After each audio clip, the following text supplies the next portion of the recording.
안녕하세요. 장윤선 변호사입니다. 이번 시간에는 공인중개사의 직접 거래로 인한 형사처벌과 계약의 효력에 대해서 살펴보도록 하겠습니다. 실무에서도 공인중개사님들이 문의를 많이 하는 부분이라서 한번 정리를 할 필요가 있을 것 같아요. 자, 근거 규정 보겠습니다. 공인중개사법의 33조에는 금지 행위를 규정하고 있고요. 1항 6호에는 중개 의뢰인과 직접 거래를 하거나 거래 당사자, 쌍방을 대리하는 행위, 금지 행위로 나와 있어요. 거래 당사자, 쌍방을 대리하는 행위는 어떤 건지 알기 때문에 크게 문제가 안 되는데 중개 의뢰인과 직접 거래를 하는 것이 구체적으로 어떤 의미인지에 대해서 이제 중개사님들이 많이 헷갈려하시고 문의들을 종종 하고 계십니다. 제38조는 등록의 취소가 나와 있죠. 1항은 개설 등록을 취소해야 한다 해서 절대적 등록 취소 사유를 규정하고 있는데 9호에 보면 33조 1항 각 호에 규정된 금지 행위를 한 경우에는 개설 등록을 절대적으로 취소하게 되어 있습니다. 48조에 벌칙 규정도 있어서 지금 33조 1항 제5호부터 제9호까지 규정을 위반한 자는요. 3년 이하의 징역 또는 3천만 원 이하의 벌금에 처하도록 되어 있습니다. 그래서 지금 중개의뢰인과 직접 거래를 한 경우에는요.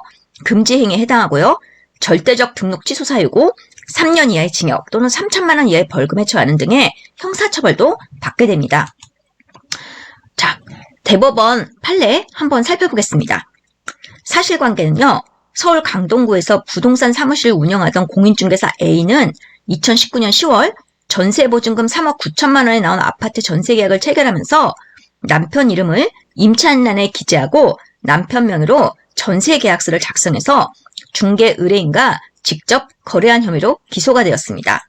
먼저 이 사건의 1심에서는 어떻게 판단을 했냐면요. 이 법의 취지가 이를 허용할 경우에 중개업자 등이 거래상 알게 된 정보 등을 자신의 이익을 꾀하는 데 이용함으로써 중개 의뢰인의 이익을 해하는 일이 없도록 중개 의뢰인을 보호하고자 함에 있다. 그렇게 설치하면서요. 전세 계약서상 명의자는 A의 남편이지만 이들은 부부관계로서 경제적 공동체 관계이고 A가 해당 아파트에 실제로 거주했으며 집주인에게 자신이 중개하는 임차인이 남편이라는 사실을 알리지 않았을 뿐만 아니라 집주인으로부터 중개를 의뢰받고 집주인이 전 임차인의 전세금을 빨리 반환해줘야 해 희망하는 금액보다 적은 금액으로 새로운 임차인을 구한다는 사정을 알고 자신이 직접 시세보다 저렴한 금액으로 임차하는 이익을 얻었기 때문에 직접 거래 금지 규정의 취지를 정면으로 위배했다. 그렇게 판단해서요. 벌금 500만 원을 선고했었습니다. 자, 항소심에 이제 계속됐는데요. 2심의 판단은요. A의 혐의를 유죄로 판단했지만 형이 너무 무겁다고 판단해 벌금을 250만 원으로 감액했습니다. 2심은 직접 거래를 금지하는 공인중개사법 입법 취지에 반하는 행위로 비난 가능성이 작지 않지만 A가 범행을 통해 특별히 자신의 부당한 이득을 꾀하는 반면 중개 의뢰인의 이익을 해했다고 볼 만한 사정이 명확하지 않고 A가 취득한 경제적 이익이 크다고 볼 수 없는 데다 동종 범죄 전력이나 벌금형 이상의 전과가 없는 점 등을 종합할 때 A의 양형부당 주장은 이유 있다. 이렇게 판시를 해서요. 벌금을 깎아줬어요. 대법원의 판단은 이와 같은 2심을 확정하였습니다. 그러니까 부부관계는 경제적 공동체 관계라고 봐서 지금 직접 거래에 해당한다고 판단이 된 거예요. 그 다음에는 중개 보조인이 중개 의뢰를 한 경우는 지금 이거는 직접 거래에 해당하는가 이 부분에 대해서 서울행정법원의 판례를 한번 살펴보겠습니다. 원고는 공인중개사였어요. 그리고 C는 중개보조원이었습니다. C가 2019년 8월경에 매수인 D2와 사이에 본인 소유 아파트에 관해서 매매계약을 체결했는데요. 이 매매계약서에는 원고와 Y부동산 중개사무소를 운영하는 공인중개사 I가 중개인으로 기재되어 있었습니다. 피고는 행정관청이었고요.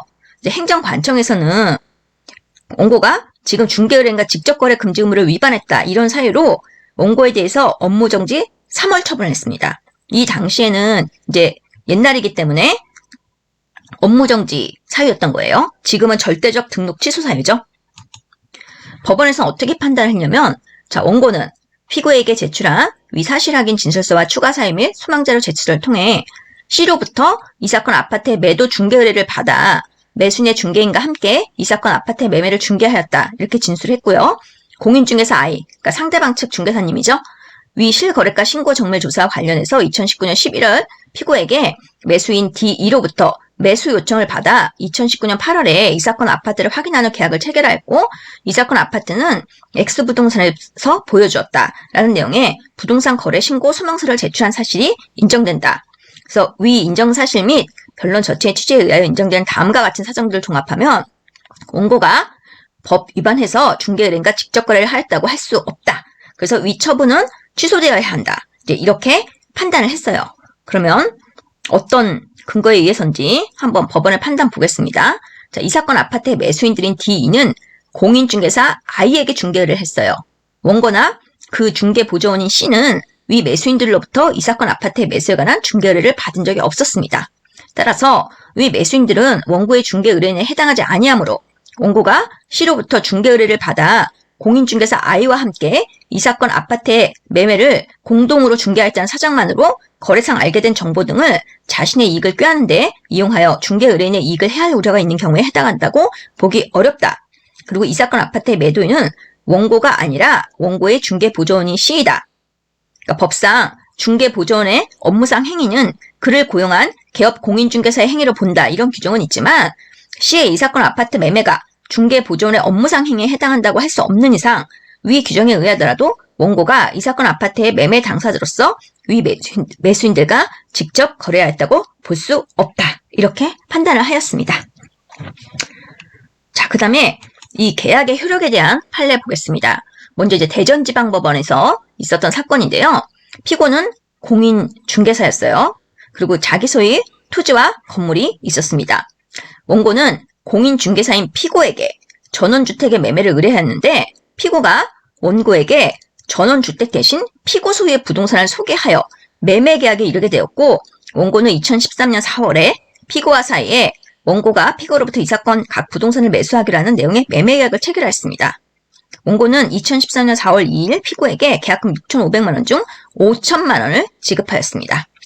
원고의 주장은요. 원고는 기망에 의한 취소, 강행법규 위반, 통정허위 표시, 불공정한 법률행위, 착오에 의한 취소, 매매계약의 해제, 매매계약의 합의 해지, 불법행위에 의한 손해배상 등을 주장했었어요. 주장을 여러 가지를 했던 거예요. 원고가. 그래서 항소심에서는 어떻게 판단했냐면 자, 이 공인중개사법 33조 6호는 먼저 중개인이 중개 의뢰인으로부터 중개 의뢰를 받았다는 점이 전제가 돼야 되고 위 규정에서 금지하고 있는 직접 거래란 중개인이 중개 의뢰인으로부터 의뢰받은 매매, 교환, 임대차 등과 같은 권리의 득실 변경에 관한 행위에 직접 상대방이 되는 경우를 의미한다. 이렇게 하면서 원고가 공인중개사인 피고에게 전원주택 매매 중개를 의뢰하였는데 피고가 원고에게 전원주택 대신 피고 소유의 이 사건 각 부동산을 소개하여 이 사건 매매 계약에 이르게 된 사실, 피고가 이 사건 매매 계약의 당사자인 매도인인 사실, 피고는 2016년 2월경 공인중개사법 위반 사건에서 중개 의뢰인인 원고와 직접 이 사건 매매 계약을 체결하여 공인중개사법 제33조 제6호의 규정을 위반하였던 이유로 벌금형의 유죄 판결을 선고받았고 이미 이제 유죄 판결도 났던 거예요. 이에 대하여 항소하여 항소심 재판이 계속 중인 사실이 인정되는 바, 위 인정 사실에 의하면 피고는 주택 매수 중개 의뢰인인 원고와 직접 이 사건 매매 계약을 체결함으로써 위 공인중개사법 규정을 위반하였다. 이렇게 판단을 했고요. 계약의 효력에 대해서는 위 규정은 강행법규로 봄이 상당하므로 이를 위반하여 체결된 이 사건 매매 계약은 무효다. 그래서 피고는 원고에게 이 사건 매매 계약에 따라 원고로부터 지급받은 계약금 5천만 원을 반환할 의무가 있다. 항소심이 이렇게 판단을 했는데 이게 대법원에서 뒤집어졌어요. 대법원에서는 어떻게 판단했냐면 위 규정에 위반하여 한 거래 행위 자체가 그 사법상의 효력까지도 부인하지 않으면 안 될 정도로 현저히 반사회성, 반도덕성을 지닌 것이라고 할 수 없을 뿐만 아니라 그 행위의 사법상의 효력을 부인하여야만 비로소 입법 목적을 달성할 수 있다고 볼 수 없고 위 규정을 효력 규정으로 보아 이에 위반한 거래 행위를 일률적으로 무효라고 할 경우 중개 의뢰인이 직접 거래임을 알면서도 자신의 이익을 위해 한 거래 등도 단지 직접 거래라는 이유로 그 효력이 부인되어 거래 안전을 해칠 우려가 있으므로 위 규정은 강행 규정이 아니라 단속 규정이라고 봐야 한다. 그렇기 때문에 매매 계약은 유효한 거죠. 자, 그럼 총 정리를 해보겠습니다. 공인중개사법에서 금지하는 직접 거래란 먼저 중개 의뢰인이 중개 의뢰인으로부터 중개 의뢰를 받았다는 점이 전제가 돼야 됩니다. 그래서 중개사님들이 먼저 본인 소유 부동산을 매물로 내놓거나 이런 건 전혀 상관없어요. 그러니까 중개 의뢰인으로부터 먼저 중개 의뢰를 받았어야 됐고 그 사람하고 그러니까 직접 거래를 했을 때가 문제가 되는 거거든요. 그래서 중개 의뢰인이 중개 의뢰인으로부터 의뢰받은 매매, 교환, 임대차 등과 같은 권리의 득실, 변경에 관한 행위에 직접 상대방이 되는 경우를 의미합니다. 그러나 직접 상대방이 아니라 부부 중 다른 일방의 명의로 계약을 한 경우 경제적 공동체 관계라는 점을 들어서 직접 거래를 인정하였습니다. 공인중개사의 중개보조원의 중개 의뢰를 받아서 다른 당사자와의 계약을 중개한 경우에는 공인중개사의 직접 거래에 해당하지 않습니다. 즉, 중개보조원이 실제로 계약의 일방 당사자인 경우에는 공인중개사의 직접 거래가 아닙니다. 이 사안에선 중개보조원이 실제로 매매계약의 당사자였어요. 근데 만약에 그냥 공인중개사님이 직접 거래인데 뭐 중개보조원 이름만 그러니까 차용하는 식으로 쓴다면 당연히 그거는 법 위반에 해당하겠죠. 직접 거래를 금지하고 있는 공인중개사법의 규정을 단속 규정으로 보아 이를 위반하여 체결된 매매계약은 유효라고 판시하였습니다. 오늘 방송 시청해주셔서 진심으로 감사드립니다. 좋아요, 구독 눌러주시면 저에게 많은 힘이 됩니다. 다음 시간에 또 뵐게요.